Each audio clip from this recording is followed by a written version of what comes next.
Hello everyone, welcome back to my YouTube channel Niki Niku की दुनिया में आप सभी का स्वागत है। आई होप कि आप सभी स्वस्थ और मस्त होंगे।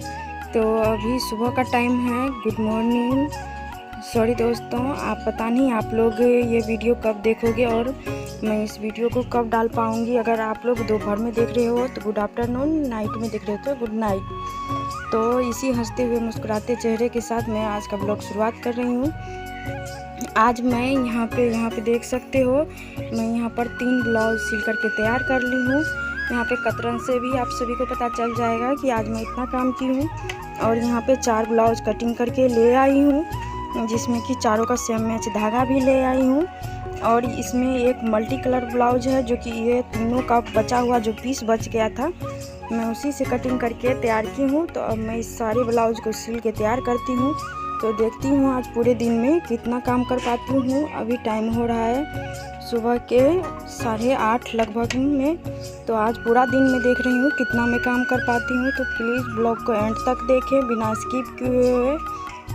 ब्लॉग बड़ा ही इंटरेस्टिंग होने वाला है, क्योंकि मैं आप सभी को स्पीड में काम कैसे करें वो सारे टिप्स शेयर करूँगी। तो प्लीज़ एंड तक ज़रूर देखें। अगर मेरा ये ब्लॉग वीडियो थोड़ा सा भी आप सभी को हेल्पफुल लगे और पसंद आए तो प्लीज़ चैनल को सब्सक्राइब और लाइक वीडियो को ज़रूर कर दीजिएगा। तो इसी तरह बने रहें। मैं और आप सभी को आगे दिखाती हूँ कि मैं किस तरीके से आप सभी को काम करती हूँ और आप सभी को शेयर भी करती हूँ। तो दोस्तों, अगर आप सब भी मेरे तरीके से स्पीड में काम करना चाहते हैं, एक दिन में 8 से 10 ब्लाउज बनाना चाहते हैं, तो मैं जो ट्रिक आप सभी को बता रही हूँ, आप सभी भी वो ट्रिक अगर अपनाएंगे तो आप सभी भी मेरे तरीके से काम करके 8 से 10 ब्लाउज दिन के बना लेंगे। तो मैं क्या करती हूँ, अगर मेरे पास ज़्यादा काम रहता है तो मैं पहले ही सोच लेती हूँ कि किसका ब्लाउज कौन सा कब रेडी करना है। तो अगर मुझे तैयार करना है कल 8 से 10 ब्लाउज, तो मैं एक रात पहले ही क्या करती हूँ, कपड़े सारे कटिंग करके रख लेती हूँ। और जो जिसका नाप है उसी में मैं लपेट करके रख देती हूँ, बांध करके, कि मेरा एक भी टुकड़ा इधर से उधर ना खो जाए। तो इस तरीक़ा से मैं तो पहले कटिंग का प्रोसेस बता दिया कि मैं एक रोज़ पहले ही मैं रात में कटिंग करके रख लेती हूँ। अगर उसी में मुझे और भी डिजाइन वाला सब बनाना रहता है, लेस वाला बनाना रहता है, तो जिस ब्लाउज में मुझे जो लेस लगाना होता है वो लेस और जिस कलर का मैं ब्लाउज सिलूँगी कल, उस कलर का धागा, वो सारे सब कुछ मैं मैच करके एक रोज़ पहले ही रख देती हूँ। और पहला नंबर में तो ये हो गया कि मैं कटिंग एक रोज़ पहले कर लेती हूँ। और दूसरा नंबर में ये हुआ कि मैं धागा मैच करके और जो भी टसल्स बनाने होते हैं, जो भी लेस लगाना होता है, सब कुछ एक जगह करके रख देती हूँ, मैच करके रख देती हूँ। और तीसरा नंबर पे आता है कि आप अपनी सिलाई मशीन को बहुत ही साफ़ सुथरा और क्लीन रखें, क्योंकि आपका अगर सिलाई मशीन ठीक रहेगा तो आपका काम करने में भी मन लगा रहेगा। अगर आपका सिलाई मशीन बिगड़ा हुआ रहेगा तो आपका मन थोड़ा सा भी काम नहीं करने का मन करेगा। मैं अपनी सिलाई मशीन को और मैं अपने कैंची को हरदम अप टू डेट करके रखती हूँ। और मैं अपनी सिलाई मशीन पे किसी और को बैठने भी नहीं देती हूँ, क्योंकि मेरा मशीन मेरे हाथ तक ही सही रहता है, किसी और के हाथ में जाते ही वह बिगड़ जाता है। अगर मेरे पास स्टूडेंट भी आते हैं सीखने के लिए तो मैं अपने सामने में उसको चलाने के लिए देती हूँ। चलाने वाला बहुत ही कम प्रोसेस में मैं उसको सिखाने की कोशिश करती हूँ। और अगर वो सब चला भी लेते हैं सिलाई मशीन तो मेरा मशीन बिगड़ना पक्का है। तो अगर बिगड़ जाता है तो मुझे एक बार सर्विसिंग, जब मैं किसी कस्टमर को स्टूडेंट को सिखाती हूँ तो मुझे एक बार रुपया ज़्यादा लग जाता है सही करवाने में, क्योंकि जब आपका मशीन एक हाथ में रहता है तो सही रहता है, जब 2-3 हाथ चल जाता है तब बिगड़ने लगता है। इसीलिए आप अपनी सिलाई मशीन और कैंची को किसी के साथ शेयर ना करें। कोई भी अगर कोई काम बोलते हैं हमको ये कैंची दीजिए मैं ये काम करूँगी, तो उसके लिए आप एक्स्ट्रा कैंची रखें या मना कर दे। तो मैं तो नहीं देती हूँ, मेरे पास एक्स्ट्रा स्टूडेंट सबका कैंची रहता है तो वो मैं दे देती हूँ, लेकिन अपना कैंची नहीं देती। तो तीसरा नंबर तो ये हो गया कि आप अपनी सिलाई मशीन को भी साफ़ रखिए। चौथा नंबर पे ये आता है कि अगर आप सिलाई करने के लिए दूसरे रोज़ सवेरे में बैठते हो तो आप अपना कोशिश कीजिए कि घर का सारा काम कंप्लीट करके ही बैठें। न कि हम सिलाई करने के लिए बैठ गए हैं और इधर उधर कभी ये काम कभी वो काम। अगर बार बार मशीन पर से उठते भी हैं तो भी मन नहीं लगता है काम करने में। तो उसके बाद आप क्या करें, अगर आप सिलाई करने के लिए बैठे तो जो भी सिलाई का सामान है वो आप एक बार में ही आप जहाँ पर सिलाई कर रहे हो वहाँ पर ला करके रख दें। मैं तो कभी घर में कभी बाहर में हर जगह काम करती हूँ तो मुझे परेशानी होती है क्योंकि सामान इधर उधर करने में। तो अगर आप इस तरीके से कोशिश करके काम कीजिएगा तो आप भी एक दिन में 8 से 10 ब्लाउज आराम से सिल सकते हैं। मैं जो अभी ब्लाउज बना रही हूँ और शुरुआत में आप सभी को दिखाई थी कि कितना मैं कटिंग करके रखी और कितना सिलाई करके रखी हूँ, तो मैं वही काम की हूँ। एक रोज़ पहले कटिंग कर ली थी और दूसरे रोज़ का ये वीडियो है जिसमें कि मैं सिलाई का काम कर रही हूँ।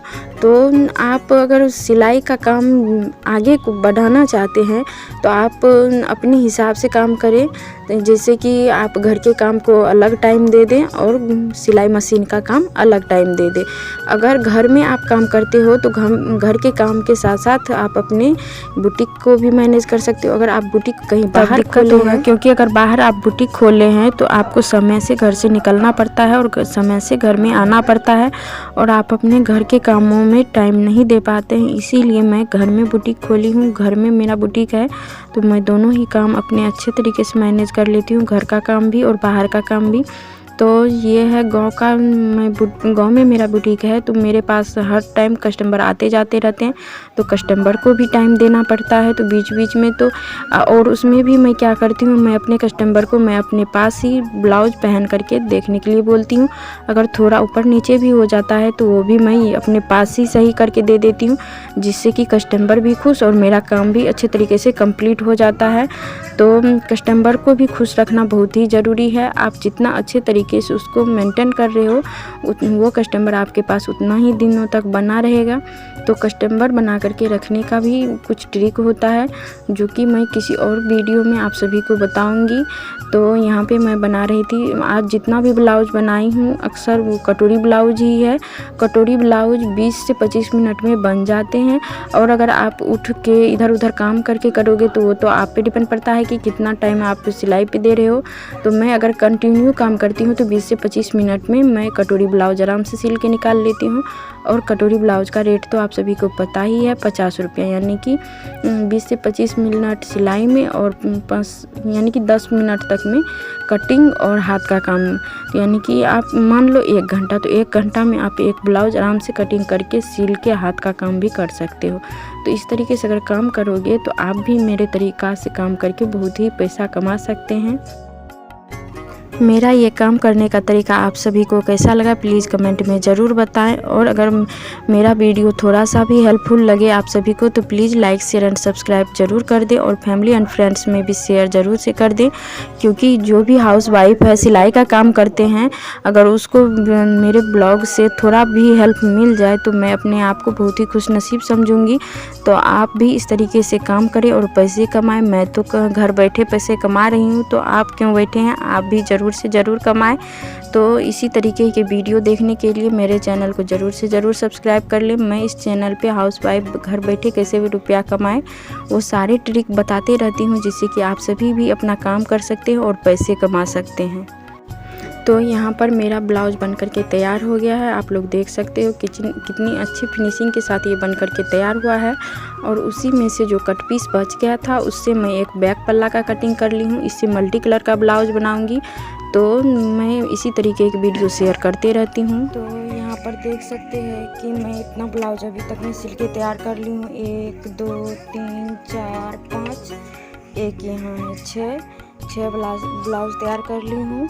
एक ब्लाउज का थोड़ा काम बाकी है जो कि मल्टी कलर वाला है, तो उसमें अब थोड़ा देर बाद मैं अभी जा रही हूँ नहाने के लिए, क्योंकि लेट बहुत हो गया है और काम करना है। तो स्लीव्स और बैक मैंने बना करके तैयार कर लिया है और ये फ्रंट अभी बनाना बाकी है, तो इसको बाद में बनाऊंगी।